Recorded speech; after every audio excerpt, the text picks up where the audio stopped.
The Invitation. The Corvin Collective had ruled their corner of the galaxy for 3 millennia through the power of words. Their sprawling empire, encompassing 47 star systems, had been built not through conquest, but through conversation. They believed that any conflict could be resolved through proper dialogue, any disagreement settled through careful negotiation. War was a primitive concept, abandoned long ago in favor of endless councils and diplomatic summits. High Mediator Zilara stood before the great crystalline windows of the consensus chamber, her 4 arms folded in contemplation as she gazed upon the stars. Her iridescent scales shifted from blue to purple as she processed the morning's reports. The Corvins were tall beings, standing nearly 3 meters in height, with elongated skulls that housed their complex neural networks. Their society valued patience above all else.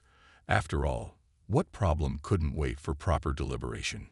High Mediator, Communications Director Vex announced, entering the chamber with hurried steps that betrayed his excitement. "We've received a response from the humans." Zilara turned, her large black eyes reflecting the starlight. The humans, a young species that had only recently achieved faster-than-light travel. The collective had been observing them for several cycles, noting their rapid technological advancement with interest. When their exploration vessels had approached Corvin space, the collective had done what they always did. They sent an invitation to talk. "They accept our offer of dialogue?" Zilara asked, though she already knew the answer.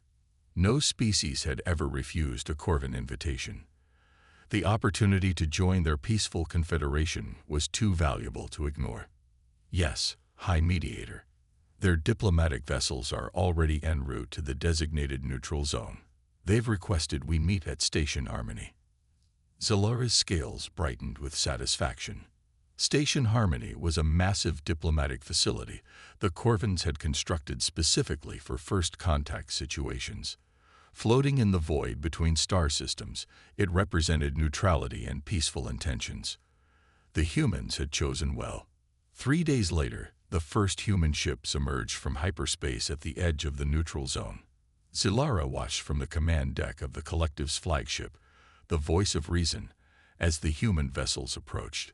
She had studied their language and customs extensively, preparing for this historic moment. "Interesting design," noted Defense Coordinator Thax, one of the few Corvins who still studied military matters as a historical curiosity.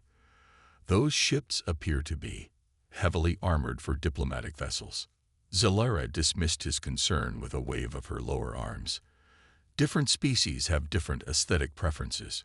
Perhaps they value security in their architecture." The human fleet consisted of 5 ships.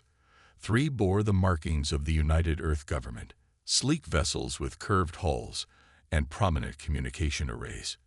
But it was the 2 escort ships that drew Thax's attention. They were different. Darker, more angular, with what appeared to be sealed weapons ports along their sides. "High Mediator, I must advise caution," Thax said quietly. "Those escort vessels are warships. All species maintain some defensive capabilities," Zilara replied patiently. "Even we have shield generators on our ships. It means nothing." As the human delegation transferred to Station Harmony, Zilara prepared her opening remarks. She had spent years perfecting the art of first contact, learning to project warmth and understanding across species barriers. The humans would be welcomed into the collective, their unique perspectives adding to the great chorus of galactic civilization. The human ambassador was a woman named Sarah Chen, accompanied by a small team of diplomats and what appeared to be military advisors. They met in the Grand Conciliary, a magnificent chamber with holographic walls showing the beauty of Corvin worlds. "Ambassador Chen," Zilara began, spreading all 4 arms in the traditional gesture of welcome. "The Corvin Collective rejoices at this moment. We have watched your species with great interest, and we believe humanity has much to offer our peaceful confederation." Chen smiled, but something in her eyes made Thax shift uncomfortably. "High Mediator Zilara, Earth appreciates your invitation. We're eager to discuss our mutual interests." The initial exchanges were cordial. The humans asked intelligent questions about Corvin society, their economic systems, their methods of conflict resolution. Zilara was impressed by their preparation, but as the talks progressed, she noticed something odd. The humans seemed particularly interested in Corvin resource management and planetary mining operations. "Your efficiency in extracting rare elements is remarkable," Ambassador Chen noted, studying a holographic display of Corvin mining worlds, "particularly your operations in the Vega sector." Zalara's scales flickered momentarily.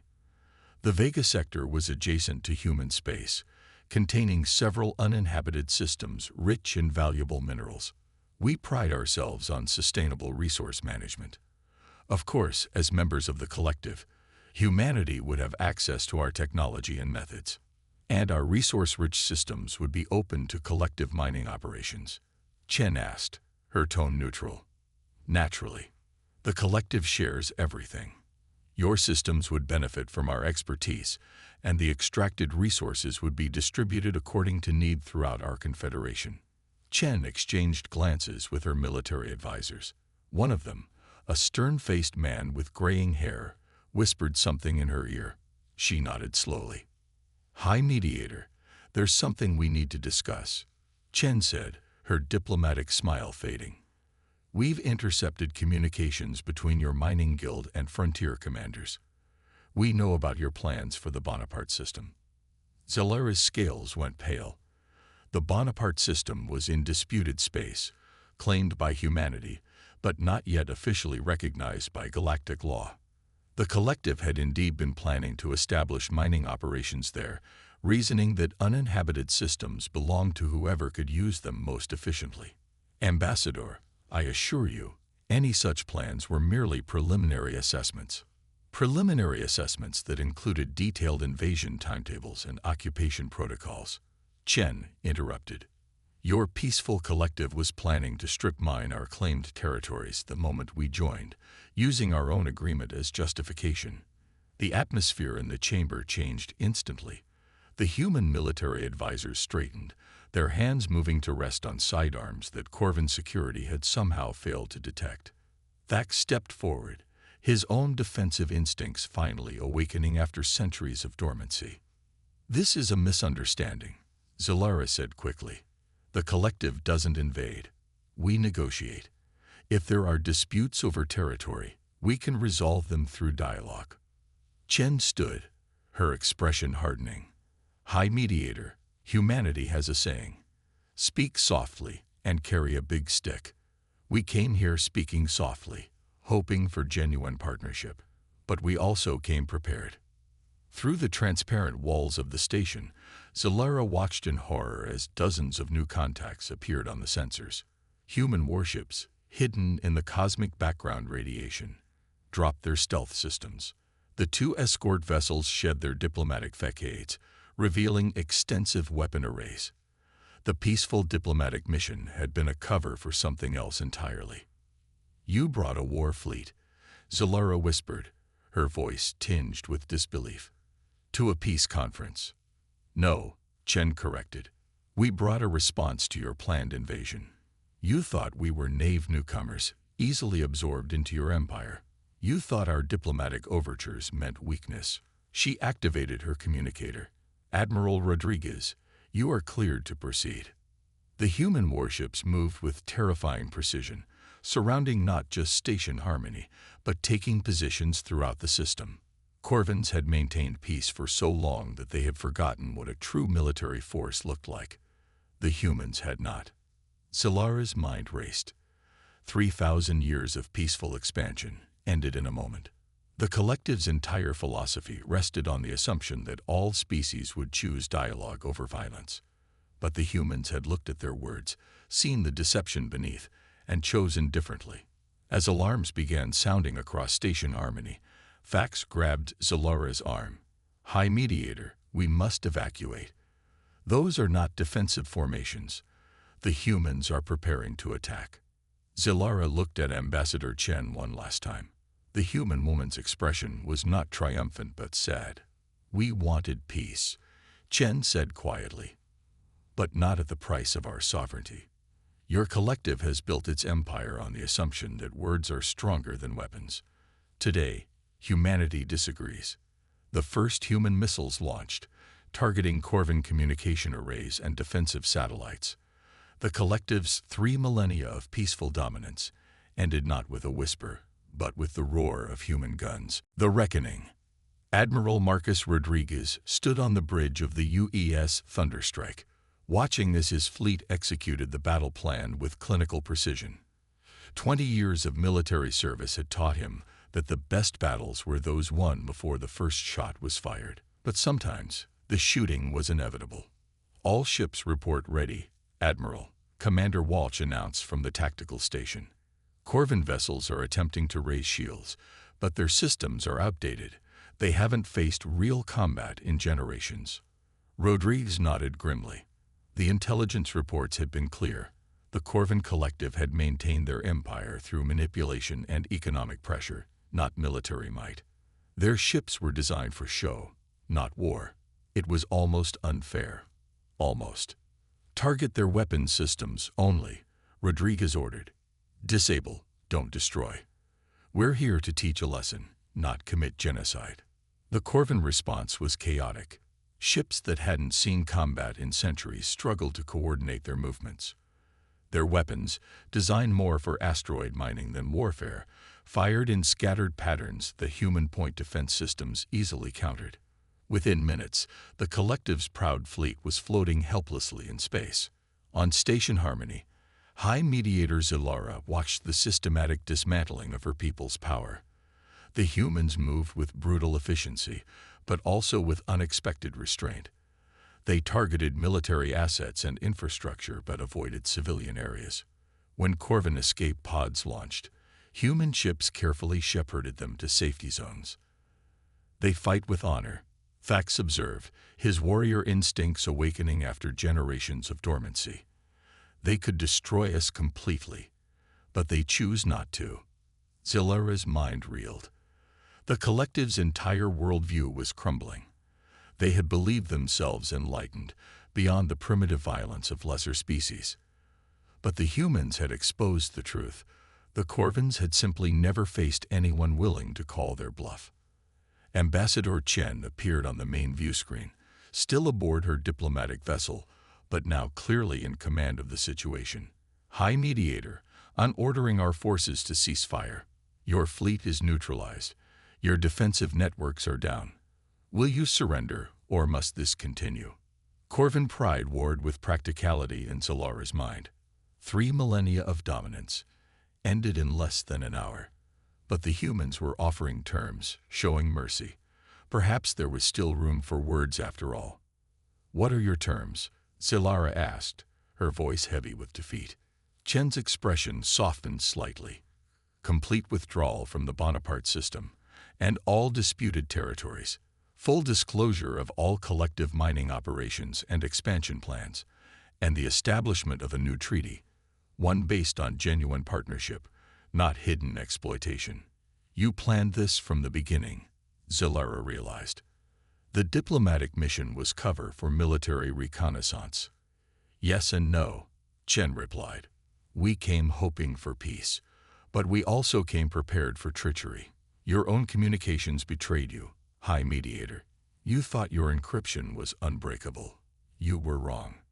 Rodriguez's voice came over the comlink. "Ambassador, we've detected massive Corvin reinforcements jumping in from 3 sectors. Should we prepare for escalation?" Chen looked directly at Zilara. "That's up to the High Mediator. Your reinforcements are arriving. You could try to overwhelm us with numbers. But ask yourself, if we planned this thoroughly for a diplomatic mission, how prepared do you think we are for full war?" The threat hung in the air. Zilara understood now. The humans hadn't just brought a fleet. They'd brought a demonstration. They were showing the collective that humanity was not a species to be trifled with, not a knave race to be absorbed and exploited. "Stand down all forces," Zilara commanded, her voice carrying across all Corvin channels. "The collective surrenders. We will negotiate." The next hours revealed the full scope of human preparation. They had not only cracked Corvin encryption, but had placed intelligence operatives throughout the frontier worlds. They knew about mining operations the collective had kept secret from their own member species. They had evidence of economic manipulation spanning centuries.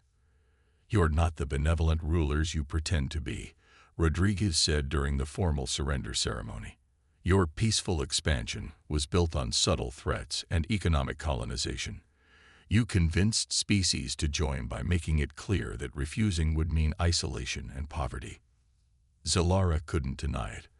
The collective had perfected the art of bloodless conquest, but it was conquest nonetheless. They had simply never encountered a species that saw through the facade and had the power to resist. "What happens now?" she asked. "Now we rebuild," Chen answered. "The collective continues, but reformed. Genuine partnership, genuine sharing of resources, and humanity will be watching to ensure it stays that way." The human fleet maintained positions throughout Corvin space as new treaties were drafted. Species that had joined the collective under pressure now had the option to renegotiate their terms.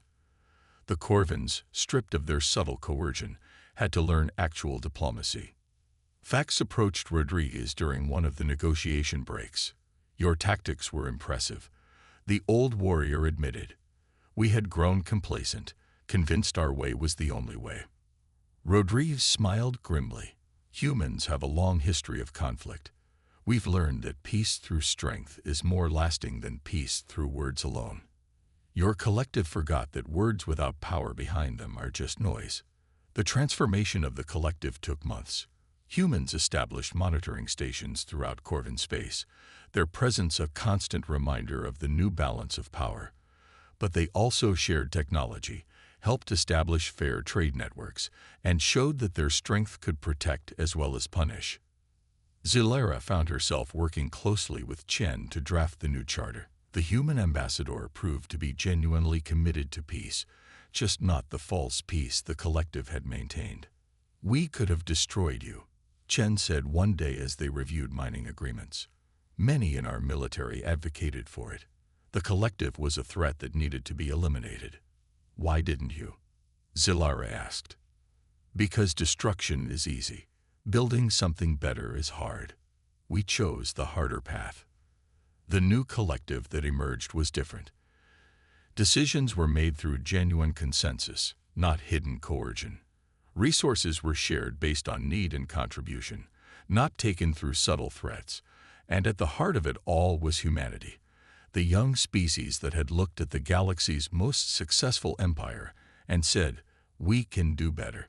Years later, when historians wrote about the transformation of the collective, they noted the irony. The Corvins had invited humanity to talk, expecting to absorb another naive species into their empire. Instead, they got warships, and with them, a lesson in the true meaning of strength. The galaxy learned an important truth that day. Humans would talk, they would negotiate, they would seek peace, but they would also fight. And when they did, they would win. The collective had welcomed humans with words and got warships instead. In the end, they got both and became better for it. Zilara stood once again at the windows of the consensus chamber, watching the stars. Human patrol ships passed by regularly now, their presence no longer threatening but reassuring. The galaxy had new protectors, ones who understood that true peace required both the willingness to talk and the strength to act. The Corvins had ruled through words for 3 millennia.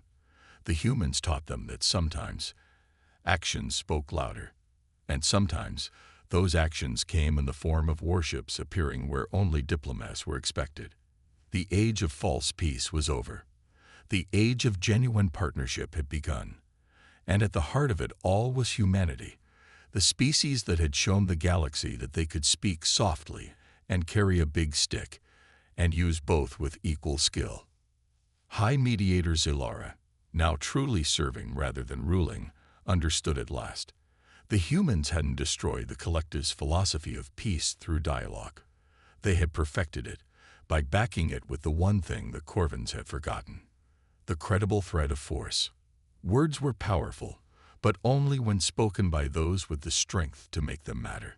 The galaxy would never be the same, and that, everyone eventually agreed, was a good thing.